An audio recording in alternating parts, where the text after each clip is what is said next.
நாட்களிலும் கூட இது வானத்தின் வாசல் ஊழியத்தின் மூலம் உங்களை சந்திப்பதில் கர்த்தருக்குள் மிகுந்த சந்தோஷம் அடைகிறேன். என்னை அசைத்து கொண்டிருக்கிறார்கள். நான் அசைக்கப்பட்டு கொண்டே இருக்கிறேன். ஏதோ ஒரு சூழ்நிலையில் என்னுடைய வாழ்க்கை அசைக்கப்படுகிறது, என்னுடைய தொழில் அசைக்கப்படுகிறது, என்னுடைய ஊழியம் அசைக்கப்படுகிறது.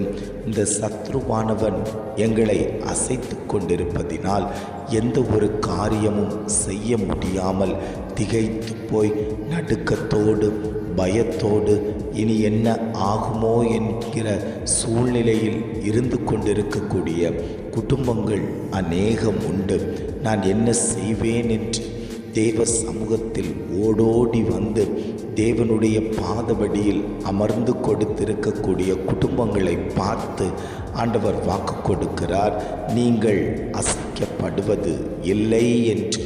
இன்றைய காலை பொழுதில் ஒவ்வொரு குடும்பங்களையும் பார்த்து ஆண்டவர் வாக்கு கொடுத்து கொண்டிருக்கிறார். இன்றைய காலை பொழுதிலும் கூட ஆண்டவர் நமக்கு தரக்கூடிய நல்ல வார்த்தை என்னவென்றால், சங்கீதங்களின் புஸ்தகம் 62ஆம் சங்கீதம் 6ஆம் வசனம் இவ்வாறாக சொல்கிறது, கர்த்தர் என் கன்மலையும் என் இரட்சிப்பும் என் உயர்ந்த அடைக்கலமுமானவர், நான் அசைக்கப்படுவதில்லை. வசனம் இவ்வாறாக சொல்லுகிறது, கர்த்தர் என் கன்மலையும் என் இரட்சிப்பும் என் உயர்ந்த அடைக்கலமுமானவர், நான் அசைக்கப்படுவது இல்லை.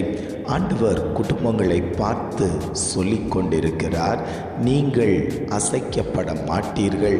நான் உங்களுக்கு கன்மலையும் இரட்சிப்பும் அடைக்கலமுமாய் நான் உங்களோடு கூட இருக்கிறேன் என்று இன்றைய காலை பொழுதில் ஒவ்வொரு குடும்பங்களையும் பார்த்து ஆண்டவர் வாக்கு கொடுத்து கொண்டிருக்கிறார். இன்றைய உலகத்தில் அநேக நேரங்களில் அசைவு கொடுத்து கொண்டிருக்கக்கூடிய சத்ருக்கள் குடும்பங்களில் எழும்பிக் கொண்டிருக்கிறார்கள். வார்த்தையினால் அசைவு கொடுக்கிறார்கள், செய்கைகளினால் அசைவு கொடுக்கிறார்கள். இவைகளை பார்த்து பலவீனம் அடைந்து தேவ சமூகத்தில் அழுது கொண்டிருக்கக்கூடிய அநேக ஜனங்கள் உண்டு.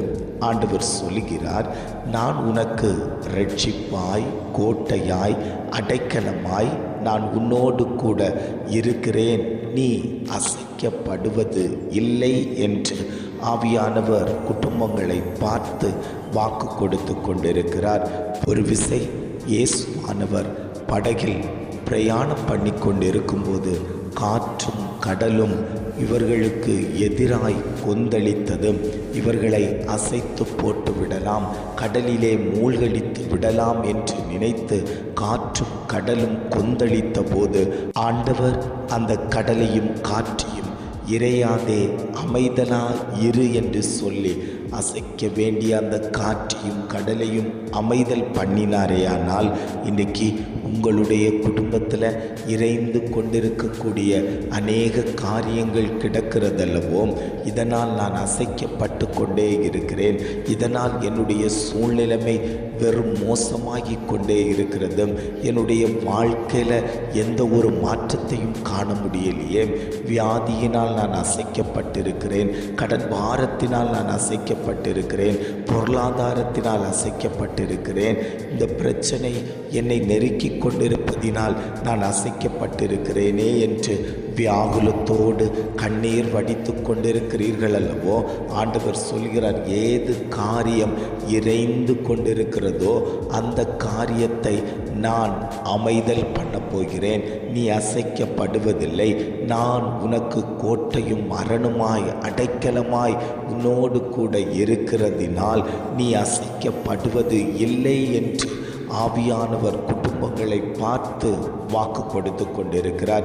எத்தனை பேர் தைரியமாய் சொல்ல முடியும், ஆண்டவரே உம்மை தேடின போது என்னுடைய அசைக்கப்பட்ட சூழ்நிலைகள் மாற்றப்பட்டது, சத்ருவானவன் என் குடும்பத்தில் இருந்த அத்தனை சூழ்நிலைகளையும் மாற்றுவதற்கு எண்ணிக்கொண்டிருந்த போது தெய்வம் என் குடும்பத்தில் உலாவின அந்த வேளையிலே சத்ருவானவருடைய அத்தனை கிரியைகளும் அழிக்கப்பட்டது என்று எத்தனை பேர் தைரியமாய் சொல்ல முடியும்? அசைக்கப்பட வேண்டிய நேரத்திலெல்லாம் கர்த்தர் என்னை தாங்கி பிடித்தார், கர்த்தர் என்னோடு கூட இருந்தார், பயப்படாதே, நான் உன்னோடு கூட இருக்கிறேன் என்று வாக்குத்தத்தம் பண்ணினவர், நான் உனக்கு சகாயம் பண்ணுவேன் என்று வாக்குத்தத்தம் பண்ணினவர், என் நீதியின் வலதுகரத்தினால் நான் உன்னை தாங்குவேன் என்று சொன்னவர், இன்றைக்கும் உங்களோடு கூட அவர் இருந்து கொண்டிருக்கிறார்.